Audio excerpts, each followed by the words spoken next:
Bienvenidos, ¿cómo les va? Esto es Parlamentarios, estamos en vivo hasta las 13:30 con toda la información del Congreso, saludando rapidito a mis compañeras que ya están conmigo. Hola Are, feliz día de la discapacidad, así que bueno, espero que sea un día donde se puedan renovar los derechos para las personas con o con condición de discapacidad. ¿Cómo estás? Bien, gracias. Gracias por el saludo a las personas con discapacidad. Es el Día Internacional y yo voy a sumar rápidamente porque sé que tenemos que seguir con invitados. Feliz cumpleaños, mamá. Feliz cumpleaños a la madre que nos debe estar viendo por ahí. Así que bueno. Bueno, qué orgullo que debe sentir de vos. Así que bueno, un feliz cumpleaños de parte de todo Parlamentarias. Hola Lu, ¿cómo va? ¿Cómo estás, Meli? Are, bueno, también, obviamente me sumo a este saludo para que realmente pueda cada vez haber más inclusión, ¿no? O inclusividad, no sé cuál sería el término correcto. Are, corregime. No hay que corregir. Inclusión es lo más usado. Bueno, inclusión dentro de toda esta sociedad que avanza, pero que a veces se olvida que hay discapacidades, ¿no? Por supuesto, es importante este tema. Así que, bueno, vamos a hablar de todo lo que tiene que ver con la actualidad parlamentaria, como siempre, en Parlamentarias. Muy bien. Bueno, en un ratito vamos a hablar de lo que se viene mañana con esta sesión preparatoria donde hay expectativas sobre la renovación de las autoridades de la Cámara, pero déjenme que me vaya a nuestra primera entrevista porque nos está esperando del otro lado la diputada Brouwer de Koning.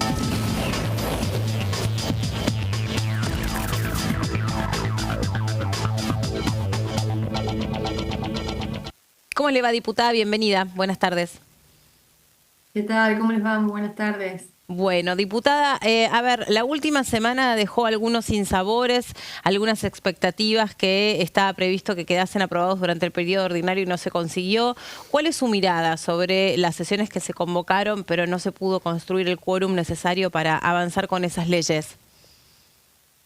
La verdad que sentí mucha impotencia, mucha frustración porque hace del 2016 que el Congreso quiere trabajar y quiere sacar licha limpia y teníamos la oportunidad histórica de hacerlo la semana pasada, que ya no recuerdo si fue la pasada o la anterior, pero fueron dos oportunidades, las últimas dos que llamamos a sesiones.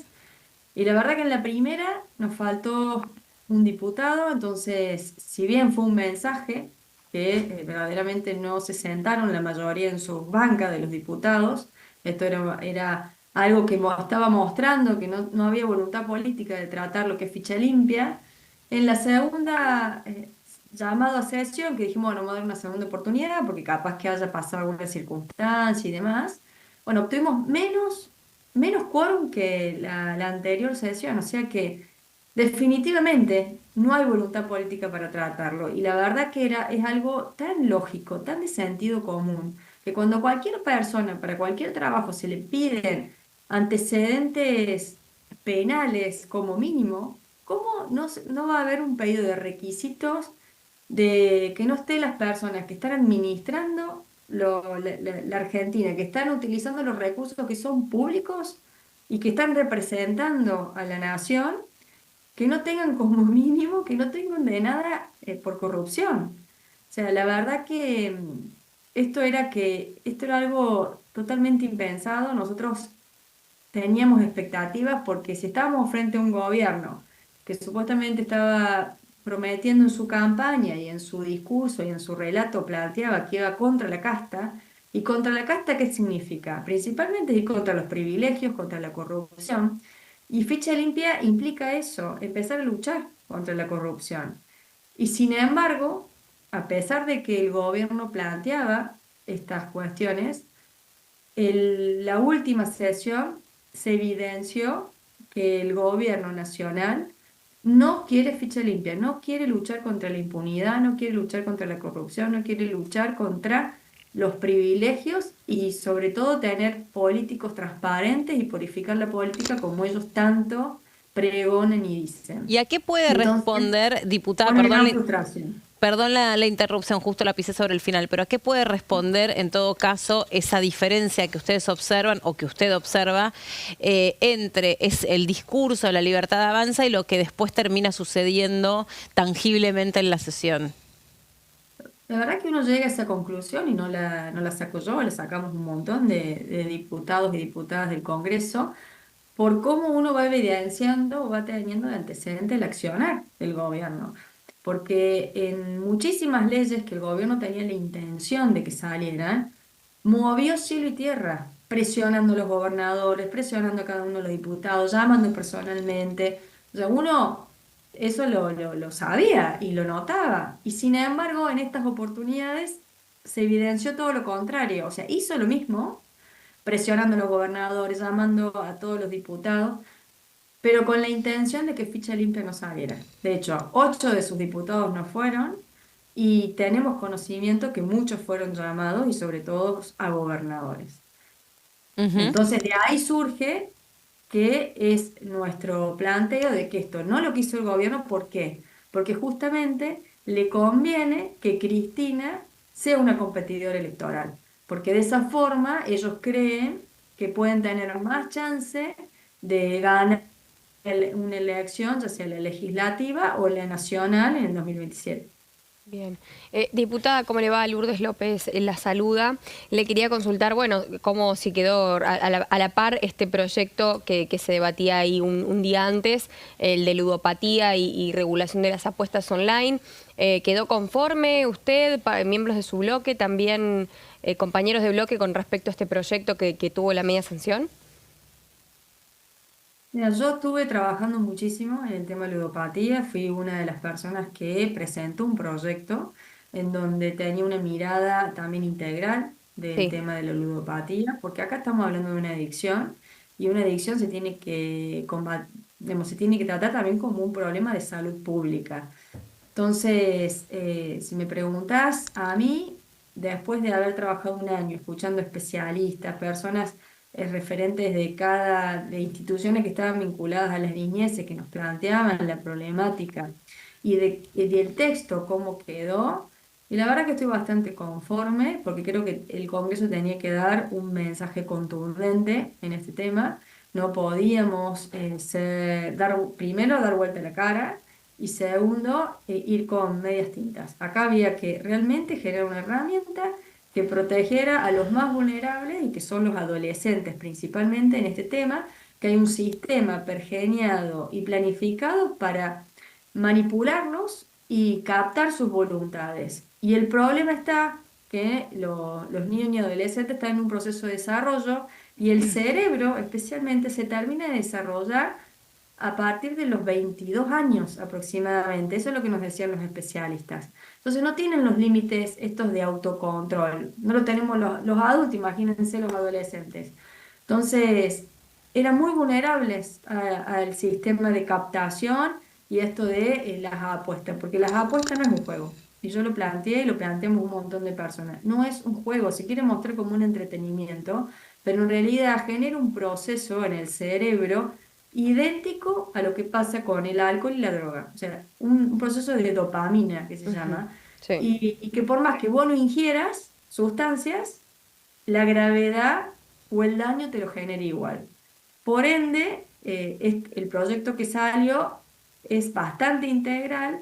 Obviamente regulamos para que no accedan los niños ni adolescentes con verificaciones biométricas y demás.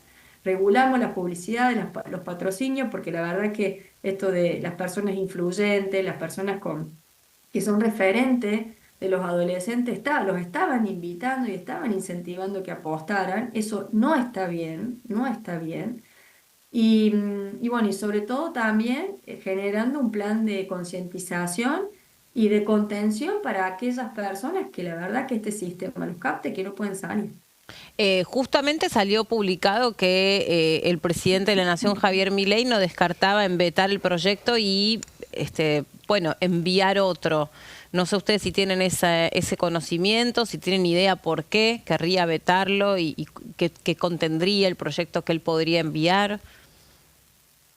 La verdad que no he leído que ha manifestado esa intención, cuestión que no la comparte en absoluto, y de hecho tuvimos un año trabajando en este tema. Si él tenía otra idea, podría haberlo expresado con los diputados y diputadas de su bloque en todo el proceso del año, y la verdad que eso no pasó. No pasó, lo único que hicieron fue estar en contra en el momento que se hizo la votación. Y para mí sería un grave error y demuestra o va a demostrar que la verdad que no le importa la salud de los niños, niñas y adolescentes. Y eso a nivel personal, como madre, como tía y hasta como representante del pueblo de la nación de un montón de adolescentes que este problema está atravesado principalmente por ellos, me preocupa muchísimo porque estaría beneficiando la cuestión económica, porque aquí la verdad que hay un discurso que se usa la libertad para en realidad justificar solapadamente beneficiar económicamente a todo este sector, porque la verdad que mueve millones, millones de pesos. Y en este sentido estaríamos realmente atentando contra la salud mental y desprotegiendo a las personas más vulnerables de la población, que son los que necesitan de esta protección de los adultos y del Estado, que son los niños, niñas y adolescentes. Are. Diputada, la saluda Arelis Pieve, gracias por compartirnos su testimonio. Yo quería preguntarle sobre su agenda legislativa. Hubo mucha actividad en la Cámara y me gustaría que nos compartiera, dentro de los proyectos que fueron debatidos que no alcanzaron dictamen, cuál le hubiera gustado que sí lo obtuviera, y dentro de los que sí obtuvieron dictamen, cuál le hubiera gustado que llegara hasta el recinto para que obtuviera una media sanción. Vale, qué linda pregunta que me Arelis. haces, porque la verdad que hemos trabajado muchísimo en lo personal, tengo muchísimas causas que estoy defendiendo. Los jubilados, lamentablemente que se vetó, eso fue una gran frustración también, porque me parece que debíamos darle una mejora, que es miseria lo que ganan. Segundo, estoy muy contenta de haber logrado que se dictaminara lo de la ley Blas. Y bueno, entiendo que por cuestión de tiempo no se pudo llevar al recinto, pero eso es una gran deuda o en lo que voy a evocar el año que viene, a tratar de que llegue al recinto lo antes posible. Ludopatía me puso muy contenta porque ya era autora del problema y se logró la media sanción. Y sí me queda un tema que debo decirte, que lo presenté, un proyecto que presenté en agosto y que tiene más vigencia que nunca ahora, porque se trata de regular o de dar reglas claras a todo lo que es las asignaciones mensuales y vitalicias a los presidentes y vicepresidentes, porque yo comparto con el gobierno que hay que ir contra la casta, pero entendiendo que la casta es personas que tienen privilegios o luchar contra la corrupción, porque si vos estás en un gobierno y administras el dinero, tenés un privilegio con respecto a los otros, pero no puede ser que administrar ese dinero sea para beneficio personal, como estamos acostumbrados en Argentina, que está erosionada sus instituciones por el sistema de corrupción que existe. Entonces, en ese sentido, yo defiendo el relato de ir contra la casta, contra los privilegios y contra la corrupción. Entonces, este proyecto que yo presenté fue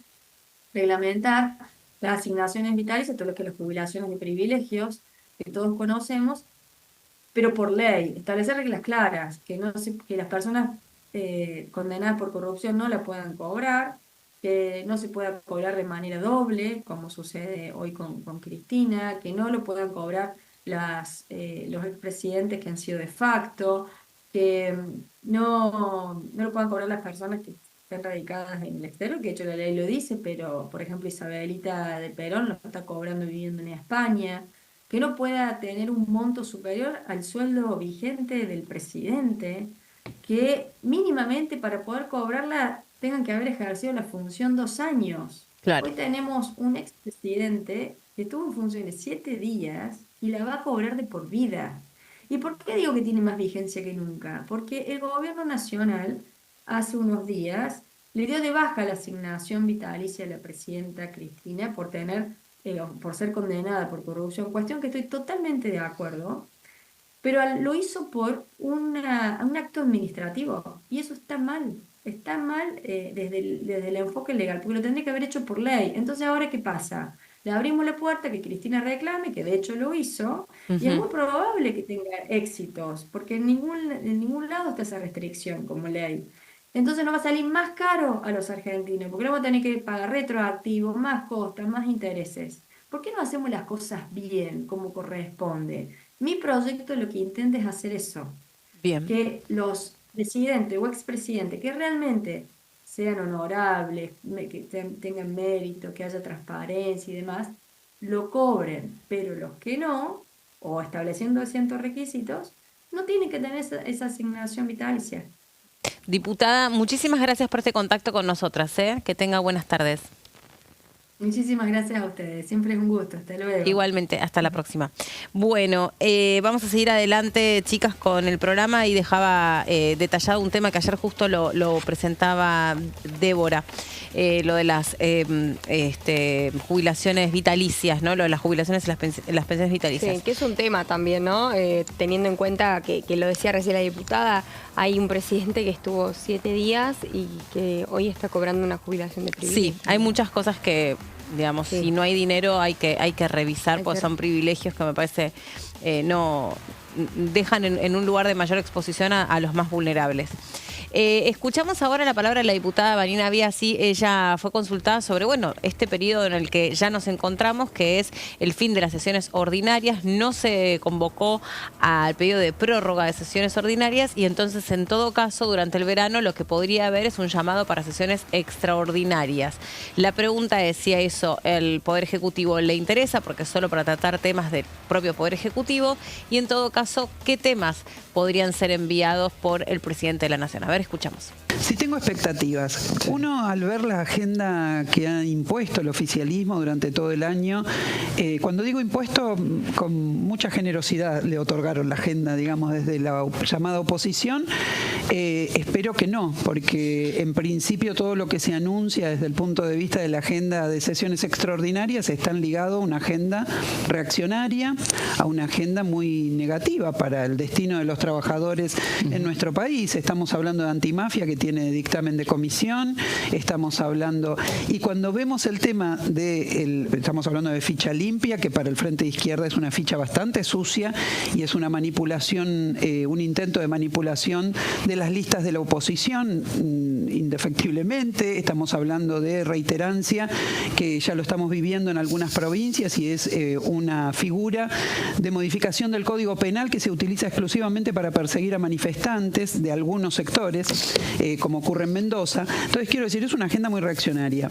Algunos dicen, bueno, pero tiene que venir el tratamiento del presupuesto. Bueno, el tratamiento del presupuesto ya vino, ya vemos, digamos, ya sabemos cómo se manejan los presupuestos.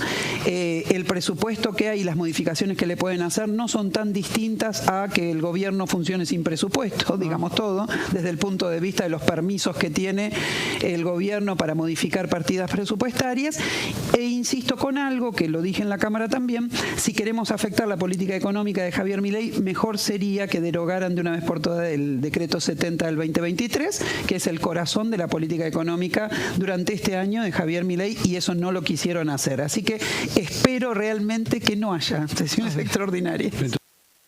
Bueno, la expectativa, y quedaba explicado en la palabra de la diputada Biasi de la izquierda.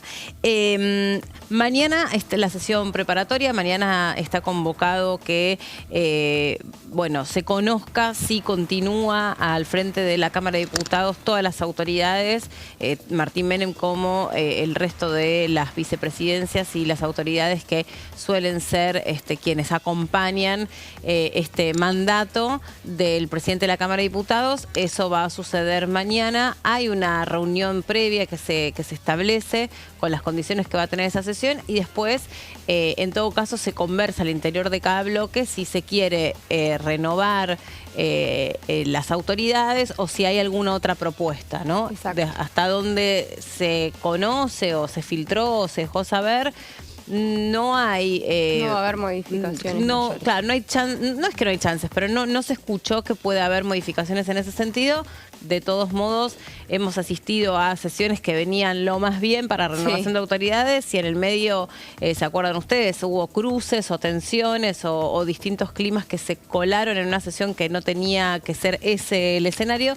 Y, por ejemplo, en el caso de Cecilia Moró, iba a ser renovada en su presidencia y no se frustró esa sesión, no se renovó, pero continuó, ¿no? Como que se da como la continuidad del mandato. Así que bueno, eso es lo que se espera para mañana. El Frente de Todos dijo que no, que le parecía acompañar la renovación. Sí, lo dijo inclusive el diputado Germán Martínez hace poquito en declaraciones, de que creían que iba a estar todo de la misma manera, que se iba a dar todo como venía siendo, que Martín Menem siga adelante de la Cámara de Diputados, y además que por ahí lo que son las preparativas va a estar asumiendo el reemplazo del diputado Tito Stefani, el diputado fallecido Tito Stefani, que obviamente hubo un tema también con la justicia de por medio para determinar quién iba a ser quien lo reemplazara, ¿no?, dentro de la Cámara de Diputados. A partir de esto hubo una disputa entre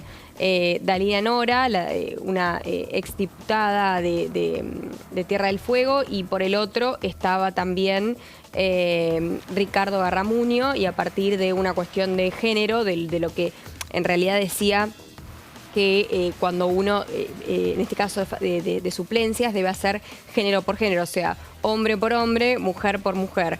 Y lo que adjudicaba en este caso de Dalila Nora era que por una cuestión de cupo faltaban mujeres, por lo tanto debía asumir ella. Bueno, tuvo que intervenir la justicia, hubo un fallo a favor de Dalila Nora, después fue apelado por Ricardo Garramuño y finalmente la Corte determinó que fuera Garramuño quien reemplaza al diputado Stefani. Se los traté de resumir, pero bueno, sí, fue pero bastante extenso el debate. Bastante claro, y tiene que ver con cómo se reparten esas fuerzas o esos cupos dentro del Congreso. Ahí quedó clarito entonces.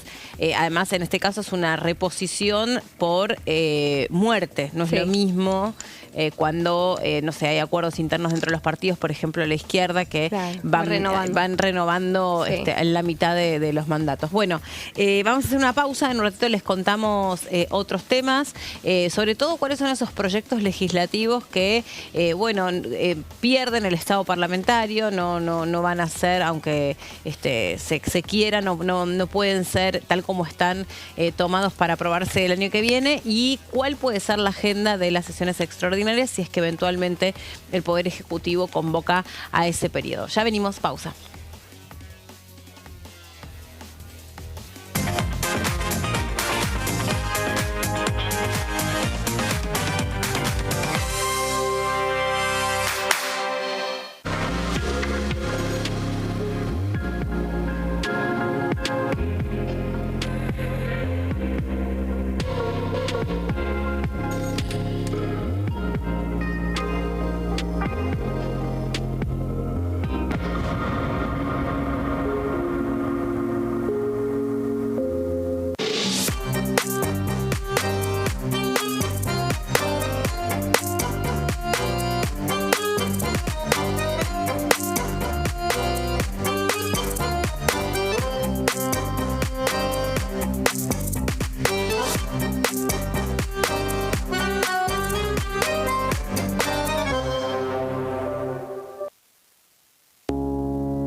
La Cámara de Diputados tiene 257 miembros.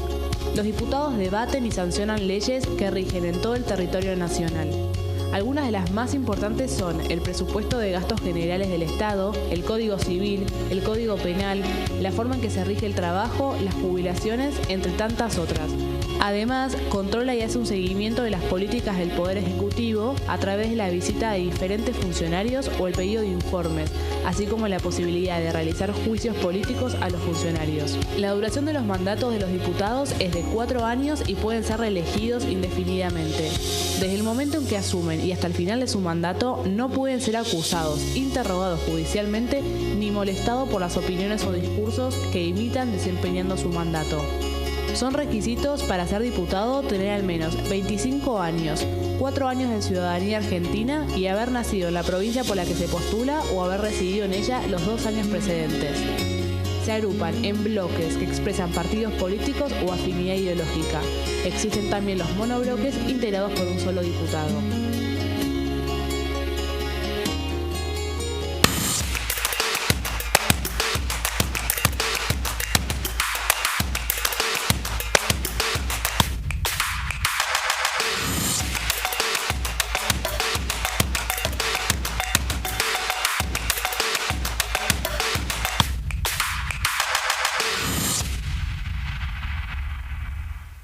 En este momento millones de niños y niñas tienen desnutrición severa. Algunos están tan débiles que apenas pueden pararse. Pero con tu ayuda podemos salvar a los niños. Este alimento terapéutico listo para usar está lleno de vitaminas y nutrientes esenciales que ayudan a los niños y a las niñas a recuperarse de la desnutrición. Gracias a personas como vos, ayudamos a salvar a millones de niños cada año. Da un simple paso. Dona ahora y ayúdanos a seguir salvando vidas.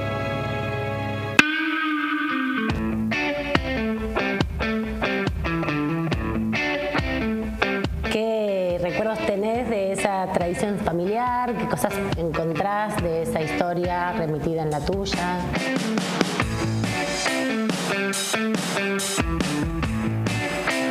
¿Cómo ves a las nuevas generaciones? ¿Qué desafíos pensás que tienen y qué mensajes les quisieras dejar?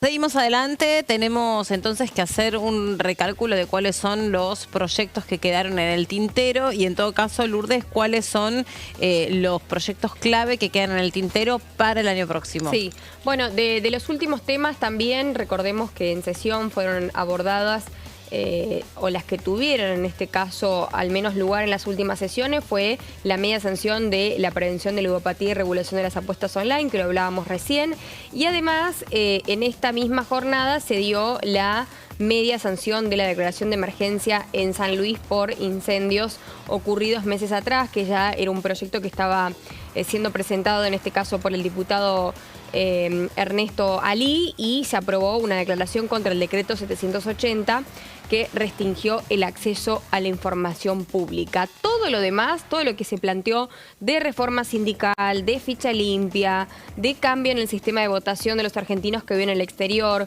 juicio penal en la ausencia del imputado y un montón de temas más quedaron fuera, y sobre todo creo que los que más impactaron fue el tema de Ley Hojarasca, que, bueno, era un poco un proyecto también del Ejecutivo, en este caso del Ministerio de Desregulación, encabezado por en este caso por su ministro, Federico Sturzenegger, pero hay que decir que también lo que más llamó la atención fue la privatización de Aerolíneas Argentinas, que muchos pensábamos que con la urgencia que tenía, de alguna manera, el gobierno nacional de poderla medio sancionar, si se puede decir así, al menos en la Cámara de Diputados, y ya dejarla lista para el año que viene. Bueno, esto no terminó sucediendo.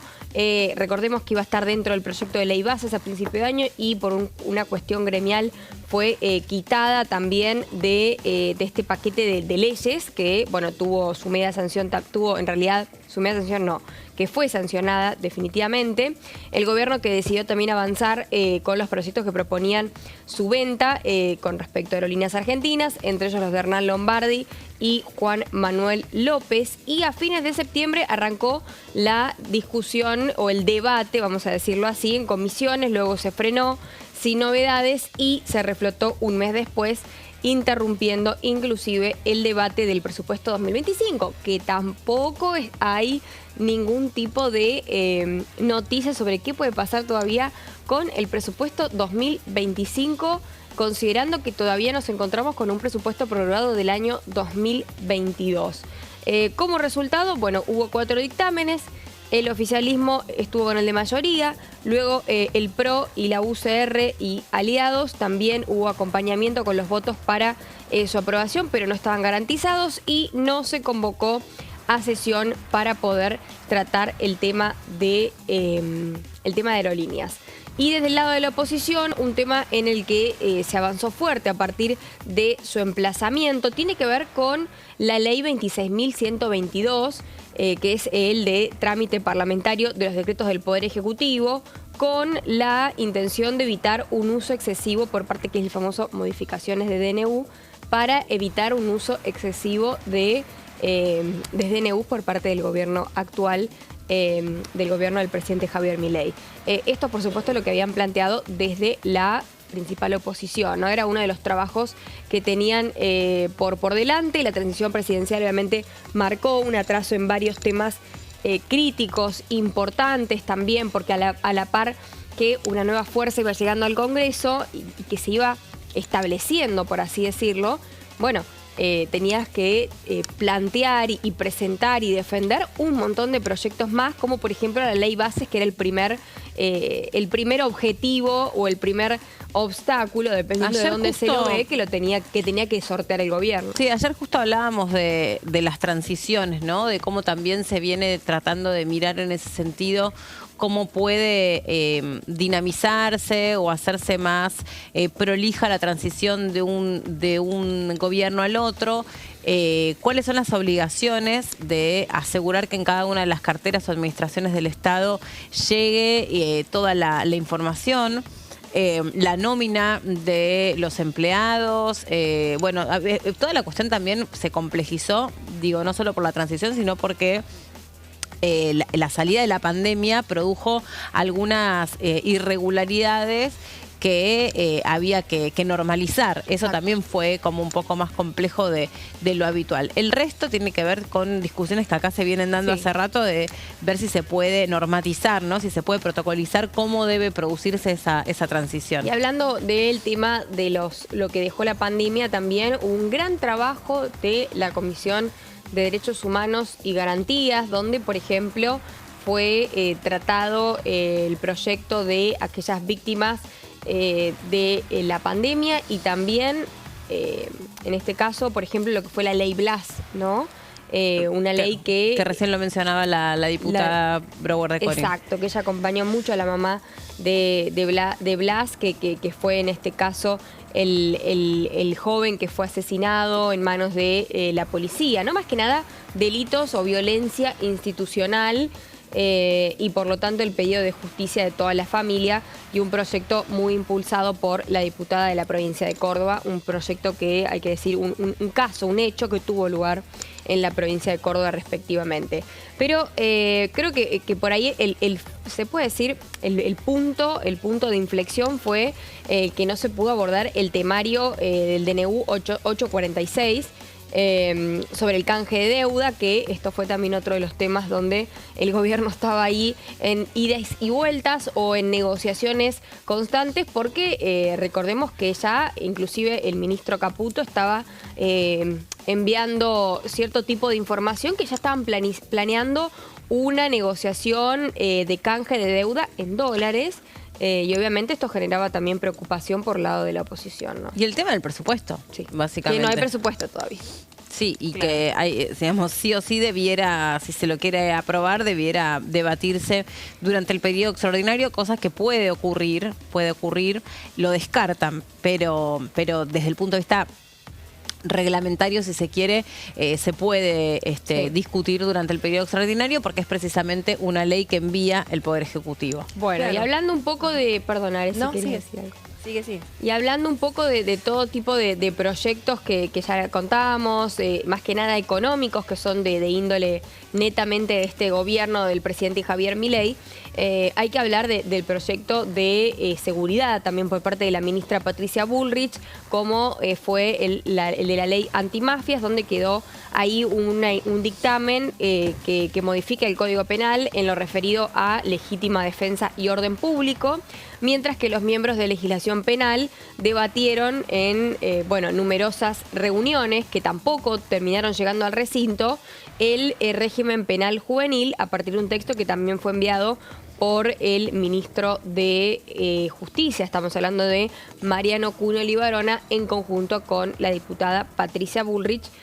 Pero bueno, no hubo acuerdos, es un tema obviamente muy complejo, donde hubo muchos representantes de diferentes sectores, abogados penalistas, que llegaron a abordar este tema, comitivas de niñez y adolescencia, obviamente porque no es un tema que se trata así nomás, sino que estamos hablando de un régimen para penalizar a los menores que en este caso van contra la ley. Y después también de todo lo dicho por el gobierno nacional, del que las hace las paga, o el delito de adulto, pena de adulto, realmente generó bastante convulsión y bastantes idas y vueltas y debate. Así que, por otro de los temas también, un dictamen para agravar penas a quienes causan incendios intencionales, que tampoco llegó al recinto. También la amnistía para los delitos contra las medidas dispuestas en pandemia, que era lo que hablábamos recién. Por otro lado, la ley de protección integral a las mujeres respecto a la violencia en el ámbito laboral y académico, que obviamente contó con un consenso de todos los bloques, pero que bueno, todavía no llegó al Congreso.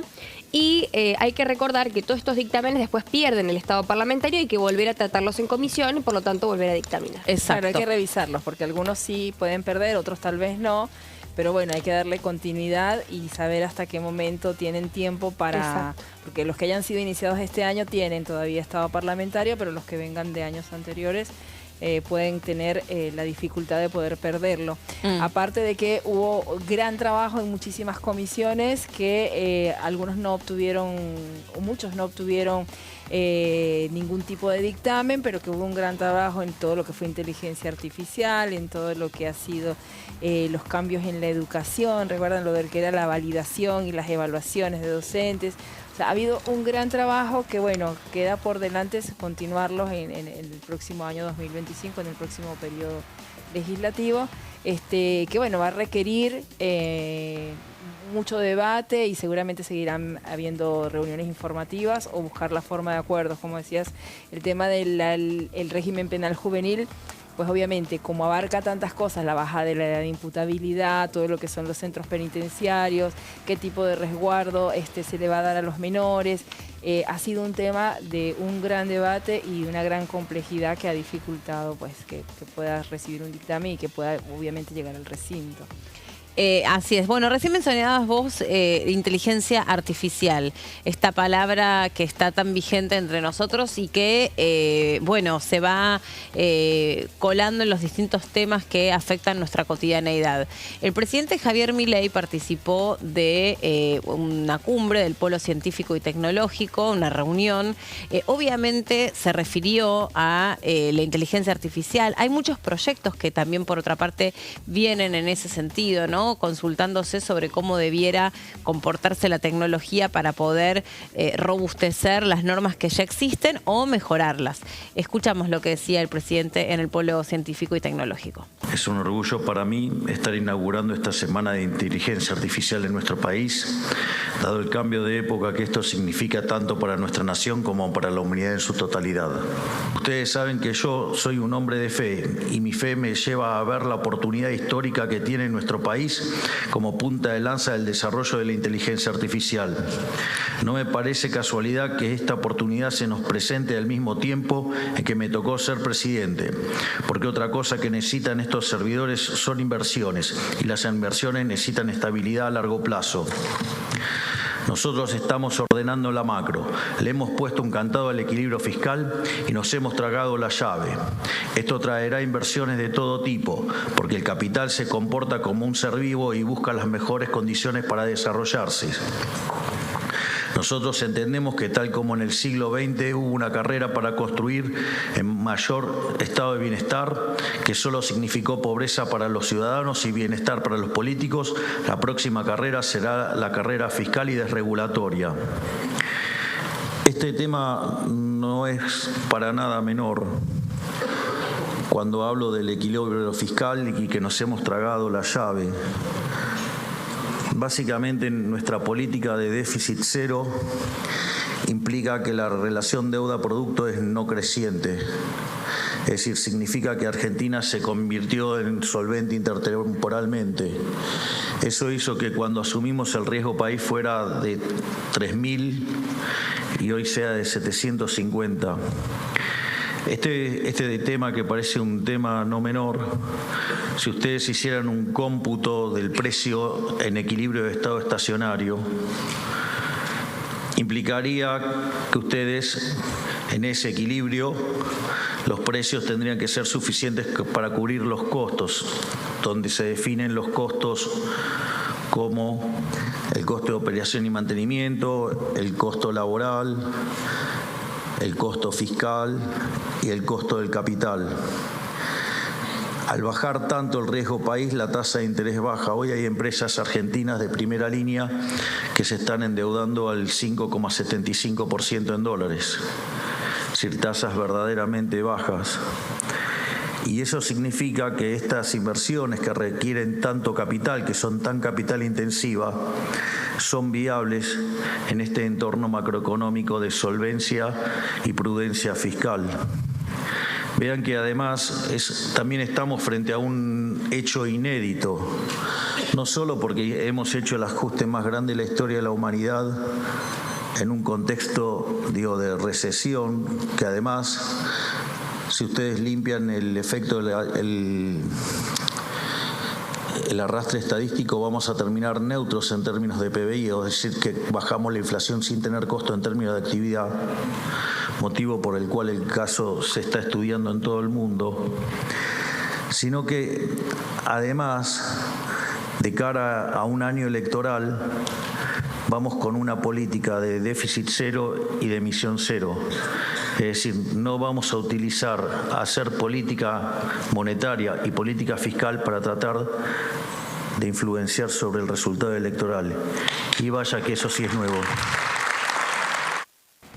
Bueno, claramente este presidente está mirando estos fenómenos vinculados a la inteligencia artificial, a el valor que pueden muchos argentinos darle a este mercado de la inteligencia artificial, de la tecnología, de la robótica, los talentos de exportación, a donde Latinoamérica, pero particularmente la Argentina, tiene una buena valoración en el mundo sobre estas capacidades. Así que, bueno, efectivamente creo que el Congreso también tiene que empezar a mirar un poquito, digamos, no en anticipación, porque no se puede, siempre uno está corriendo detrás de los cambios que se generan, pero sí entender que claramente la tecnología ha avanzado años luz y las leyes van en carreta. Entonces, bueno, hay que hacer algo para poder, no sé si acompañar, pero por lo menos no quedar tan atrasados en ese sentido, porque se han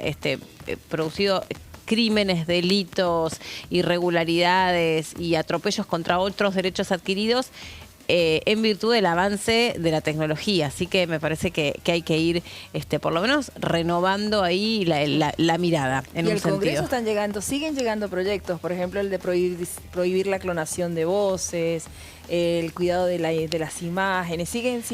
Además de todos los que han sido discutidos y debatidos en las distintas reuniones de la Comisión de Tecnología, Innovación Productiva, de Ciencia y Tecnología, siguen llegando. Es impresionante cuando uno revisa los proyectos que los diputados siguen presentando para cuidar todo lo que se hace a través para impulsarla, pero al mismo tiempo cuidar, ¿no?, a las personas de que no se cometan estos tipos de delitos. Sí. Are, hablando también de delitos, está todo relacionado. Vamos a conversar sobre el juicio en ausencia. Ayer lo hablábamos con el diputado Carvajal, que es ex juez, sobre este tema que lamentablemente no logró quedar aprobado. Sí se debatió, sí se presentó, pero no pudo avanzar en el recinto, ¿no? Así es. Bueno, al estar enganchado, digamos, de alguna forma con lo que fue ficha limpia en esa sesión, que al final no obtuvo quórum, dentro de los proyectos o de los dictámenes, de los proyectos que habían obtenido dictamen, uno de los que no pudo ser tratado estuvo de juicio en ausencia, que recordemos, como para ir repasando y ya empezar en estos resúmenes que vamos haciendo, ¿no?, de lo sucedido durante todo el año legislativo. Fue un proyecto que presentó el Ejecutivo con el fin de regular la realización de los juicios penales en ausencia del imputado, ¿sí? Este proyecto propone modificar justamente el Código Procesal Penal de la Nación y establece y lo que establece la Ley 23.984 y sus modificatorias, o sea, tratando de ordenar lo que sería el texto que es del 2019. ¿Se aplica a qué delitos? Bueno, lo que se acordó en el dictamen favorable es que se va a aplicar a aquellos delitos graves que están en el Estatuto de Roma, ¿sí?, todo lo que es genocidio, crímenes de guerra, también va a estar en todo lo que son las convenciones internacionales que que ha ratificado Argentina. Por ejemplo, esto que decía en el original del financiamiento, del terrorismo y la proliferación de armas, pero que está contemplado en el Código Penal, eso exactamente no, se prefirió simplemente que queden sí incluidos todos los que estén en nuestras convenciones internacionales que ratifica Argentina. ¿Cuáles son los requisitos? Bueno, va a proceder cuando el imputado esté declarado como rebelde, conociendo que de la existencia del proceso en su contra y no comparece o se fuga. En ese caso, es uno de los requisitos. En ese caso, el juicio va a continuar en presencia, sin su presencia, con la defensa resguardada.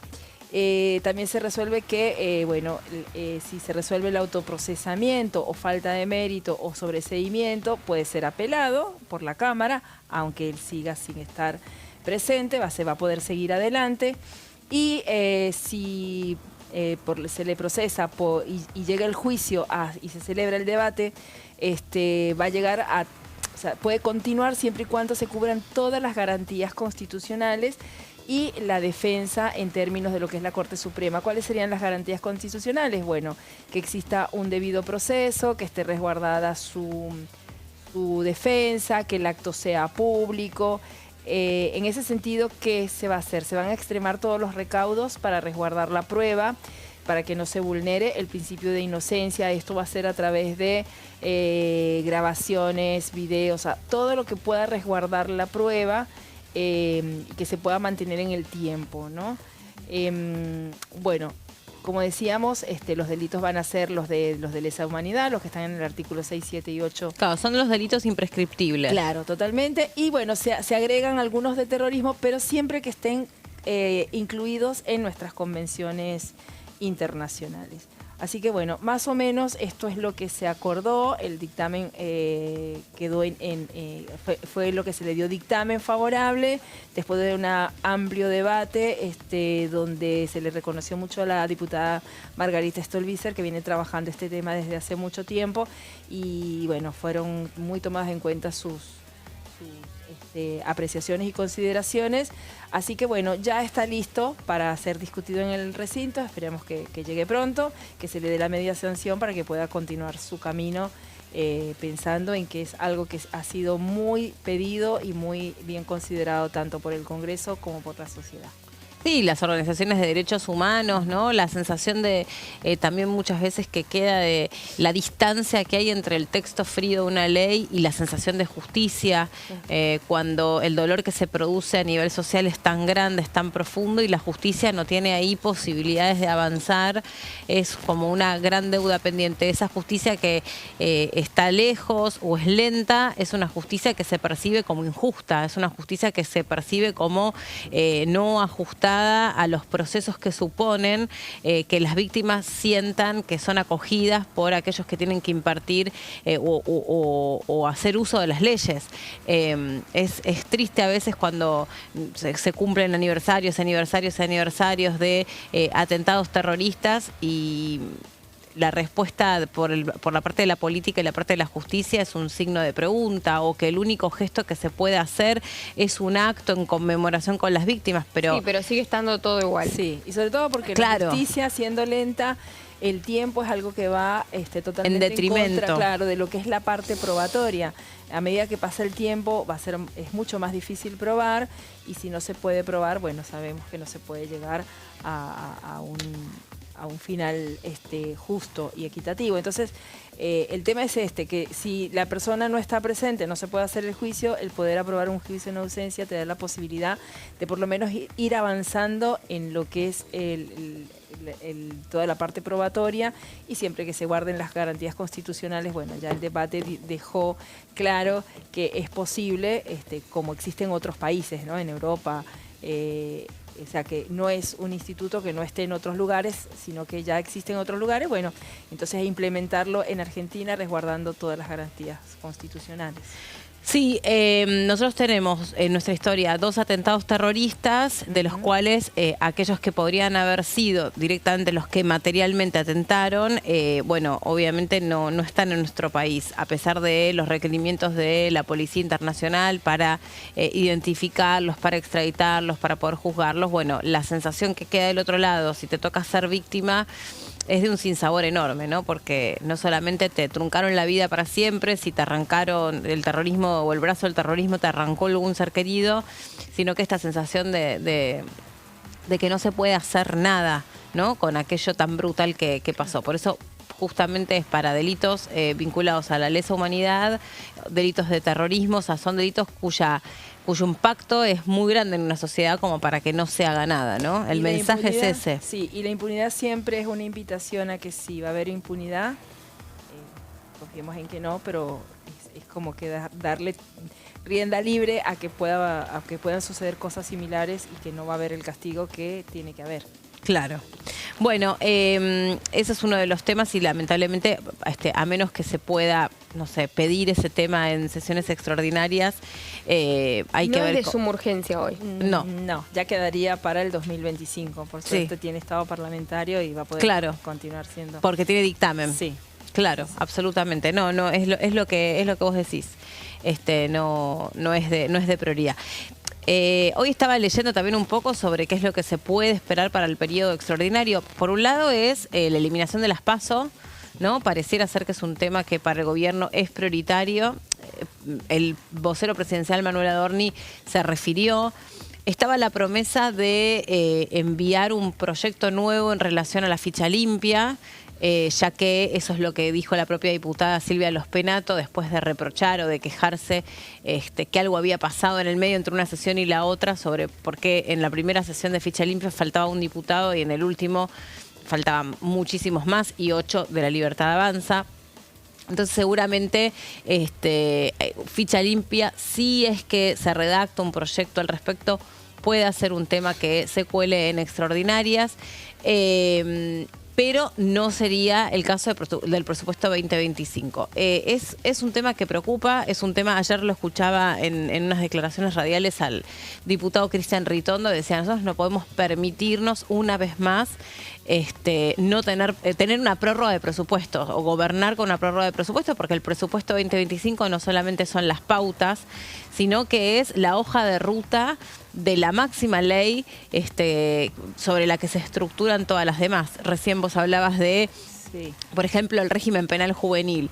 Y bueno, vos para poder tener un régimen penal exclusivamente para jóvenes, ¿no? Y entender que deben ser punibles porque son personas peligrosas para la sociedad y algo tiene que pasar con ellos, bueno, necesitas tener cierto presupuesto asignado para poder alojarlos en algún lugar. Bueno, y así el resto de los otros temas, lo mismo las agendas de las provincias, obviamente, la obra pública y todas estas cuestiones. Hacemos el gran tema, perdón, nada más muy breve, es que el presupuesto tiene que ser tratado en diciembre, porque el 30 tiene que estar ya rubricado, aprobado.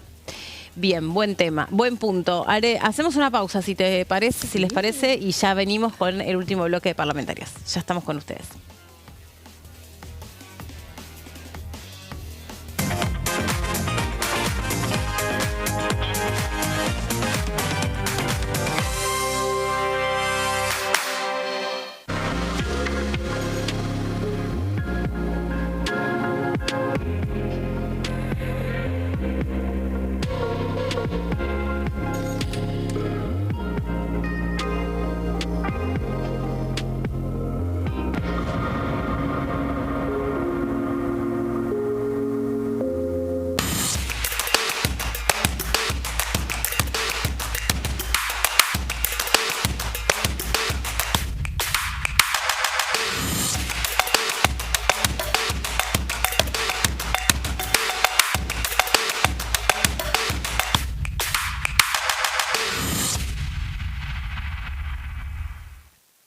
¿Qué diferencia hay entre la Cámara de Diputados y la Cámara de Senadores? La Cámara de Diputados representa al pueblo de la nación argentina. Esto significa que las provincias más grandes y con mayor cantidad de habitantes tienen muchos más diputados que las provincias más pequeñas. La manera de establecer las cantidades es proporcional. La Cámara de Senadores representa a las provincias. Cada provincia envía 3 senadores al Congreso Nacional. El total de senadores es 72, dado que las provincias argentinas son 24. Este es un número fijo. Por ejemplo, la provincia de Buenos Aires cuenta con 70 diputados nacionales y la provincia de Tierra del Fuego con 5. Pero tanto la provincia de Buenos Aires como la de Tierra del Fuego cuentan con 3 representantes cada una en el Senado de la Nación. Cada 2 años, el Congreso Nacional renueva la mitad de sus diputados y 1/3 de sus senadores nacionales. El mandato de los senadores es de 6 años, mientras que el de los diputados es más breve, dura solamente 4 años.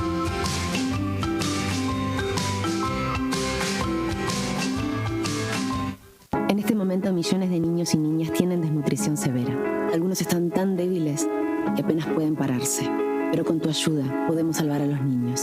Este alimento terapéutico listo para usar está lleno de vitaminas y nutrientes esenciales que ayudan a los niños y a las niñas a recuperarse de la desnutrición.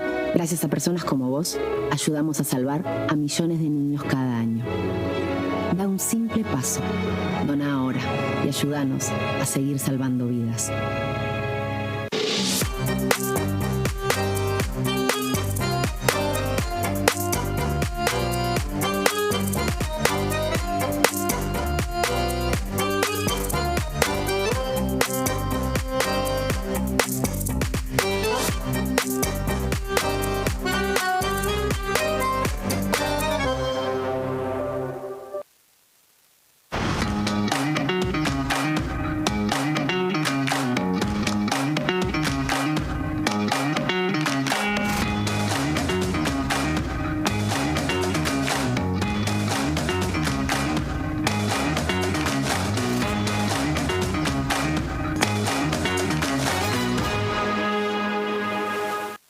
Dengue, Zika y chikungunya. Presta atención a estos síntomas.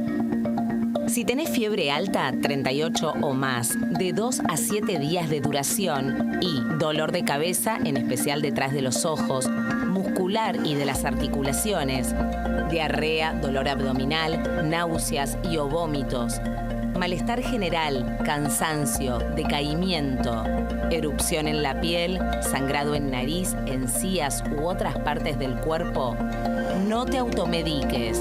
Toma mucho líquido, usa repelente y acércate a un centro de salud.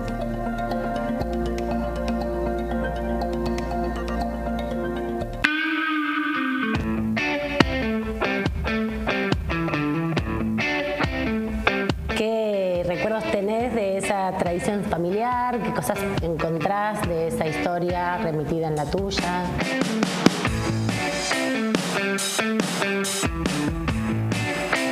¿Cómo ves a las nuevas generaciones? ¿Qué desafíos pensás que tienen y qué mensajes les quisieras dejar?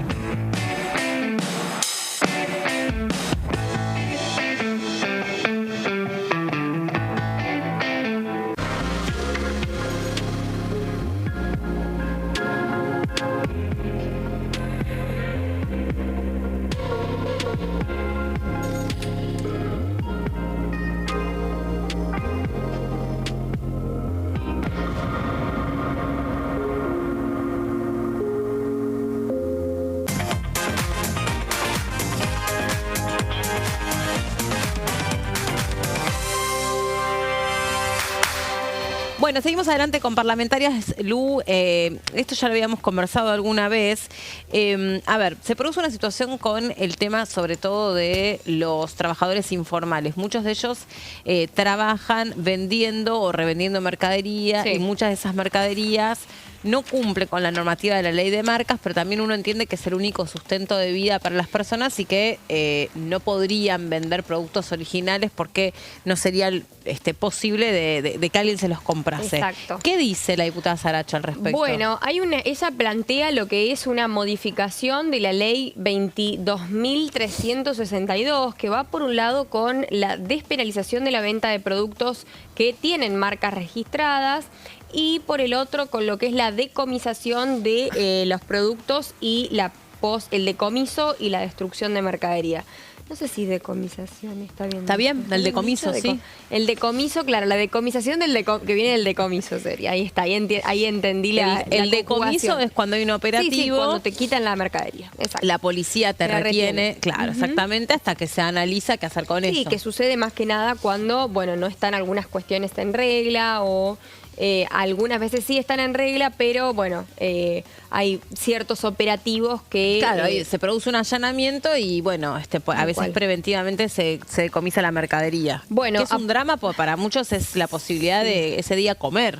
Exacto, esta es la famosa modificación de la ley de marcas, un proyecto presentado por la diputada Natalia Saracho que impulsa para proteger lo que es el derecho al trabajo de vendedores ambulantes y feriantes. Este proyecto responde a un histórico reclamo por parte del sector que es perseguido y criminalizado bajo el marco de una normativa que los excluye y vulnera. Esto dice el proyecto así tal cual. Legisladores representantes del Poder Judicial y representantes de la economía popular destacaron la importancia de esta reforma que llega a un contexto de creciente precariedad laboral, donde cada vez más familias recurren a la venta ambulante para la subsistencia. Bueno, esto es real, ¿no? Sabemos que cada vez nos encontramos con mayores vendedores de medias, de productos escolares, de almanaques. Obviamente que es la salida a situaciones de vulnerabilidad económica y social, pero también hay que decir que aquellos que venden ciertas imitaciones de productos de carteras, de lentes y demás, de lentes de sol, son los que por ahí se llevan la peor parte porque son los que tienen que estar en la calle y que reciben, ¿no?, todo este tipo de control en operativos policiales. Esto fue un acto que llevó adelante en el Salón Blanco, en la Cámara de Diputados, donde la diputada Saracho presentó el proyecto de manera oficial, diciendo que ellos tenían que seguir impulsando estas leyes, una diputada que conocemos que defiende mucho la economía popular, una agenda que tenga que ver con estas reivindicaciones y con lo que soñamos que es la transformación y el reconocimiento de los trabajos de la economía popular. También acompañaron el proyecto el diputado Eduardo Tonioli, diputada Cecilia Moró de Unión por la Patria, claro está, Blanca Osuna, Mónica Macha, Roxana Monzón y Itaí Hackman, que fueron de los diputados que acompañaron con sus firmas. El presidente de la Federación de Trabajadores en Espacios Públicos también fue uno de los oradores de esta jornada muy especial donde cada uno aportó su granito de arena y su opinión con respecto a este tema, porque muchos diputados también, inclusive la diputada Saracho, ha estado en operativos de desmantelamiento, por así decirlo, de estos puestos o de estos puestos o feriantes que, la diputada se ha opuesto frente a la policía, frente a las mismas fuerzas de seguridad para que no se lleven la mercadería de la gente que está trabajando. Mirá. Porque a la vez te pones a pensar y decís, sí, hay alguien que está trabajando, que no está robando y que está ganándose el pan, pero por otro lado está incumpliendo con lo que hoy es la ley de marcas. Mira, es complejo, porque es la ley de marcas y es la ley laboral también.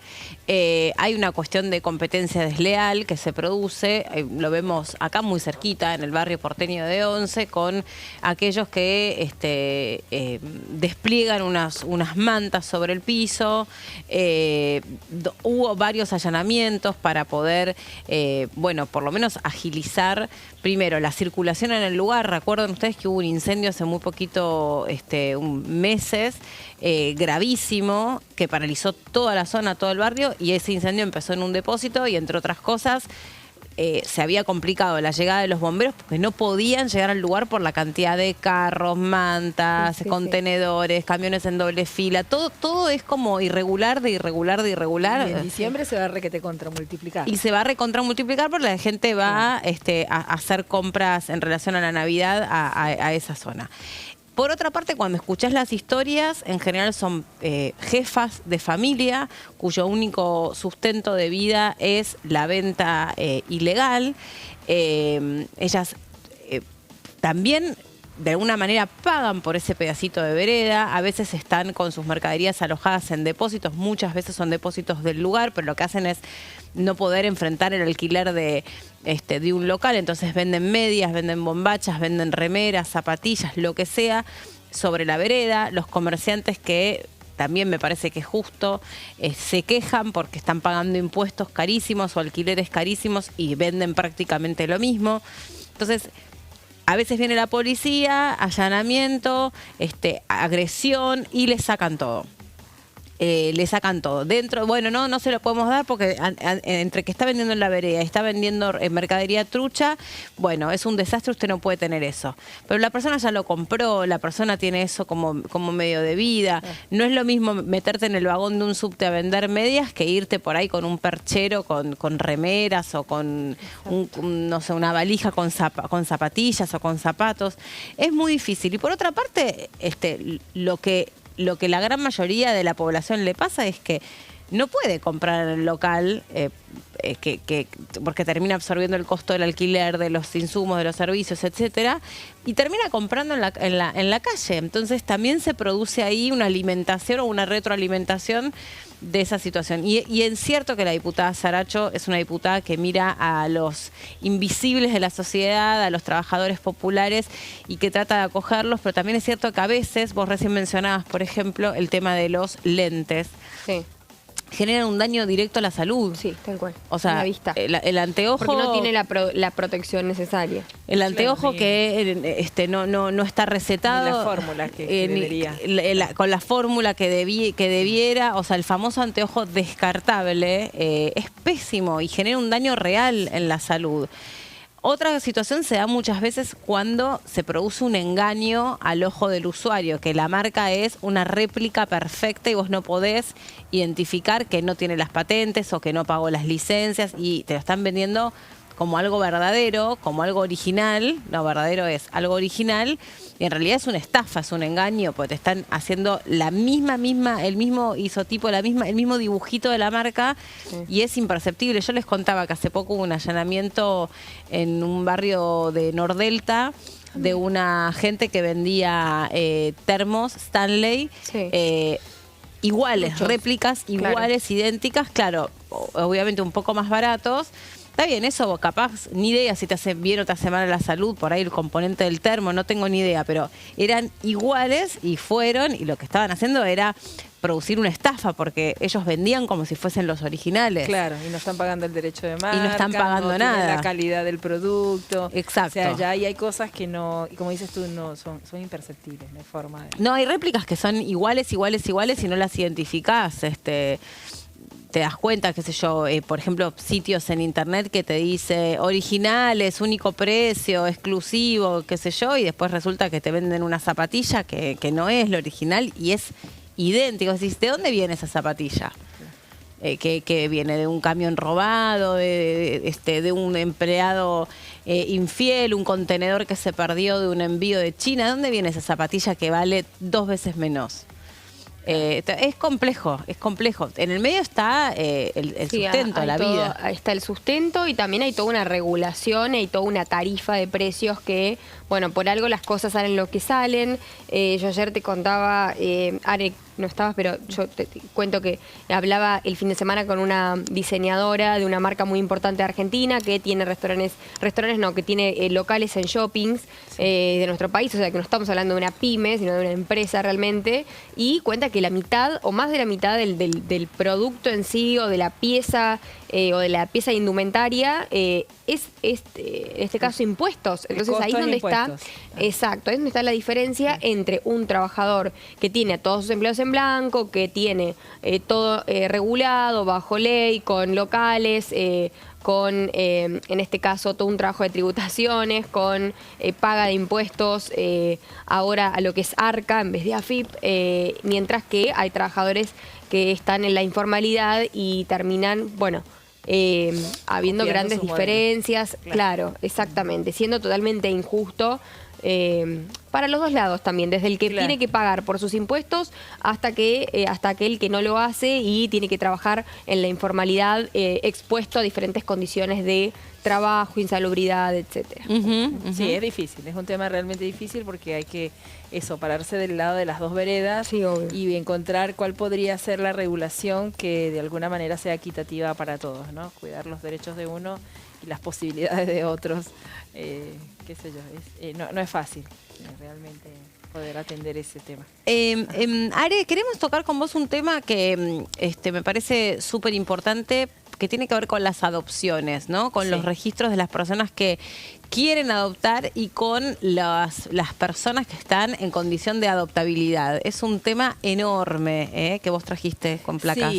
Sí, es un proyecto que se presentó, que es para modificar la ley 25.854, que se refiere justamente a este registro de aspirantes para adopciones.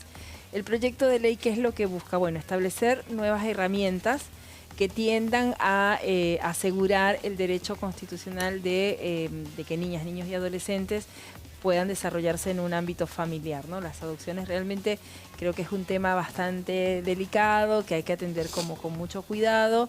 Y uno de los recursos que posee justamente es esto, ¿no? El poder garantizar el derecho a la adopción, que se hace a través de un proceso judicial, ¿no? Entonces lo que se busca es también que estos procesos sean más rápidos y sean más efectivos y que estén a cargo de órganos que realmente estén especializados en esta materia. Claro.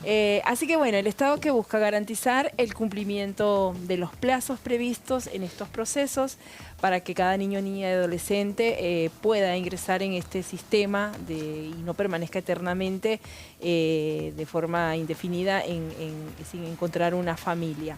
Vos sabés que hace poco, perdón, te interrumpo un segundito y soy breve porque no tengo noción del tiempo. Ahí está. Hace poco escuché, me metí bastante con el tema de la adopción y hace poco fue el día de la adopción también. La situación por suerte fue evolucionando, ¿no? Uno tiene la sensación de que adoptar en nuestro país es una tarea muy ardua, muy difícil y muy larga, pero eso fue mejorando. El tema es, hay como un gris, que es cuando los chicos quedan en hogares de transición, ¿no? De lo que se llaman hogares de acogimiento, o bueno, tiene distintas formas de llamarlo, pero la cuestión es que están por ahí en situación de adoptabilidad, hay una familia que lo puede alojar transitoriamente y tiene que quedar un tiempo relativo, no puede quedarse a vivir en un hogar transitorio un niño que está en situación de adoptabilidad. Y eso es hasta que pasa a una familia que lo adopta, que no puede ser la misma que lo tiene en situación de tránsito. Exacto. Hay varios casos que se han dado por esto que estabas diciendo vos, por el no respeto de los plazos o la no resolución de los plazos, y por ahí un niño que estaba en condición de adoptabilidad y está en un hogar de tránsito, no puede quedarse, creo que más de 6 meses. ¿Por qué? Y porque es obvio, porque hay en el medio un encariñamiento con la criatura, se establece una rutina, no es lo mismo un bebé que un niño de 5 o 6 años que ya puede ir acostumbrándose a esa casa y después genera vínculos. Genera vínculos, por supuesto. Bueno, entonces, se ha dado el caso, me acuerdo porque hice la nota, de un niño que quedó 3 años en un hogar de tránsito hasta ser adoptado. Y la justicia se demoraba, no resolvía. Y bueno, esa familia pidió adoptar a la criatura, cosa que no se puede, que la ley no lo permite.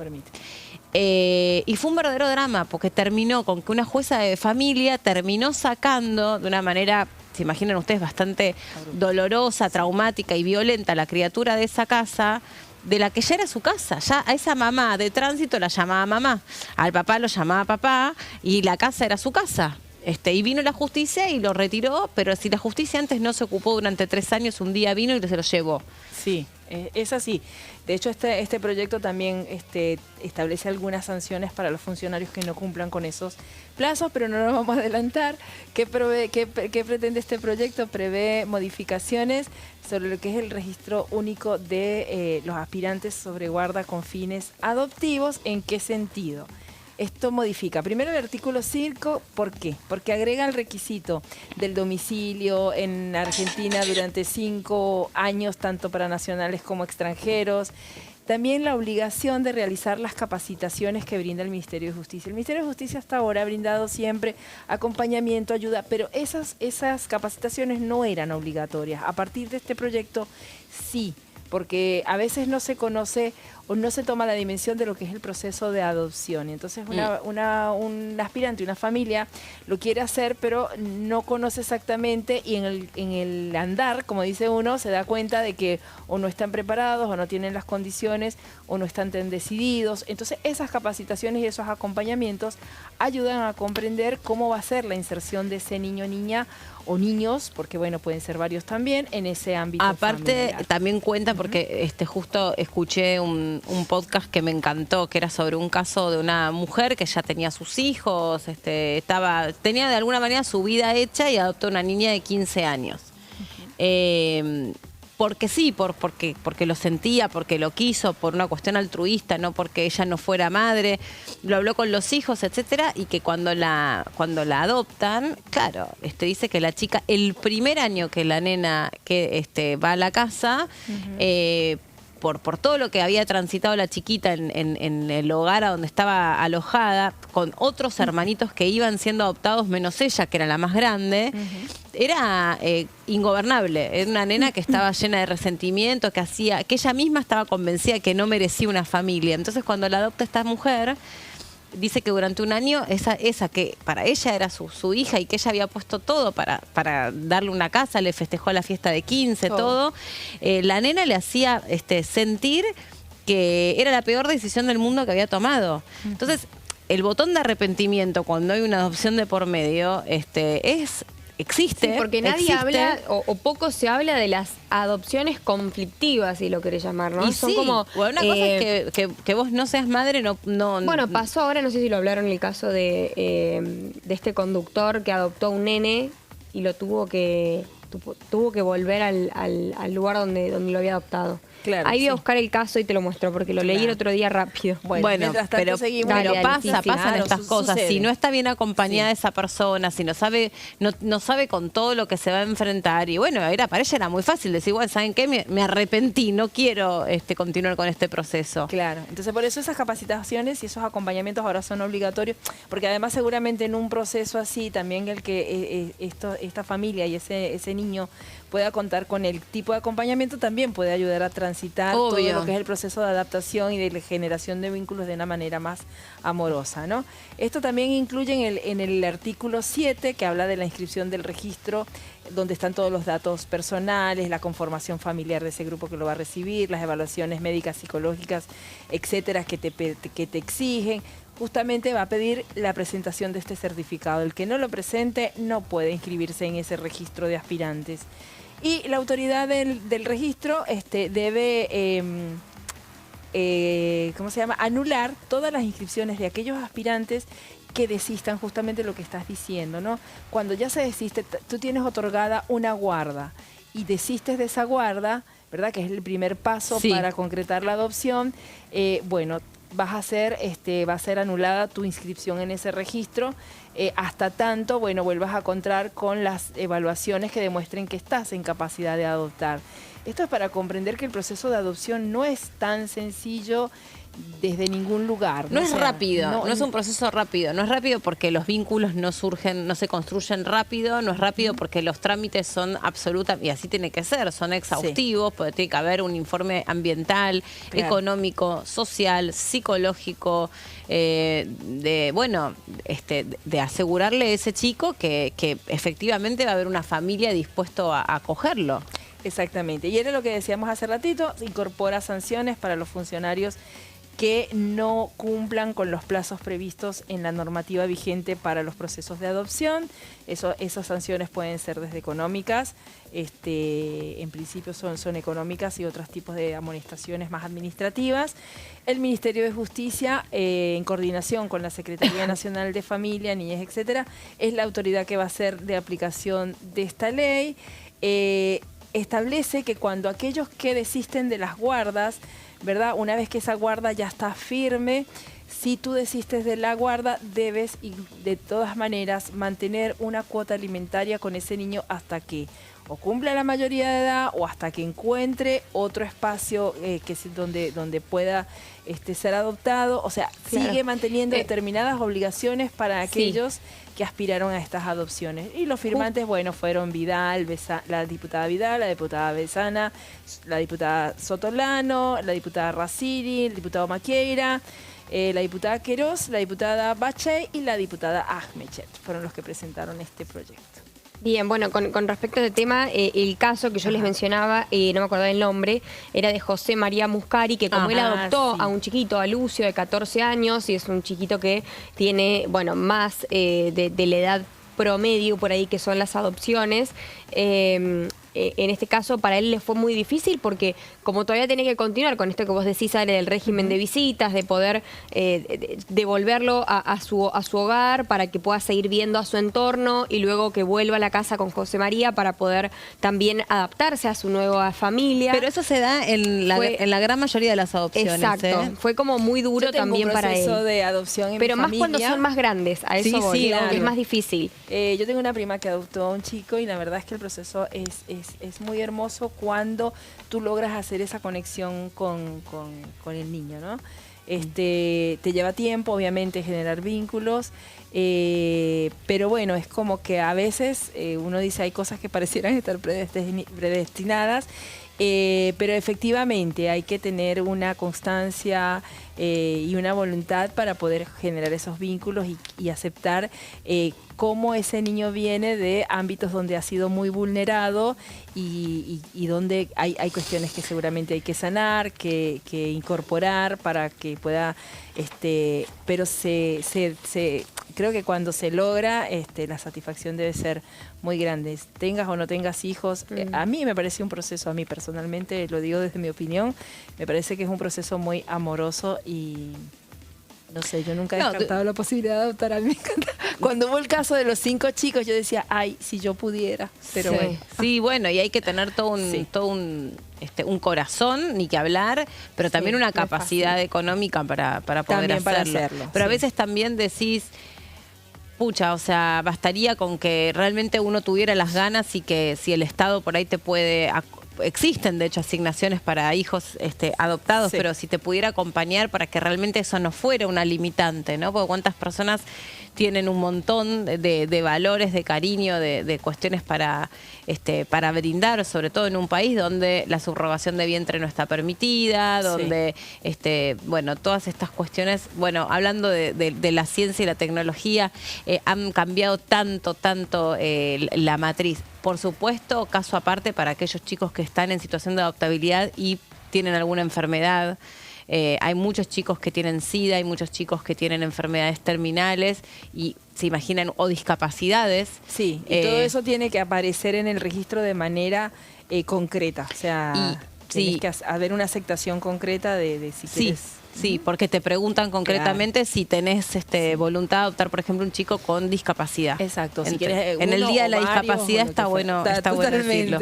Bueno, Ale, precioso. Creo que eso trae mucha realidad siendo un proceso muy hermoso, pero de todas maneras no romantizarlo, sino saber desde el realismo cómo es este proceso y bueno, como dices tú, vuelvo a saludar a las personas con discapacidad, a las organizaciones que se dedican a trabajar por las personas con discapacidad, que tengamos todos un feliz día y adelante. Por más deseos y más inclusión. Gracias, Are, gracias también, Lu, nos vemos mañana. Hasta mañana. Ya llega Horacio y todo el equipo. Chau, que estén muy bien.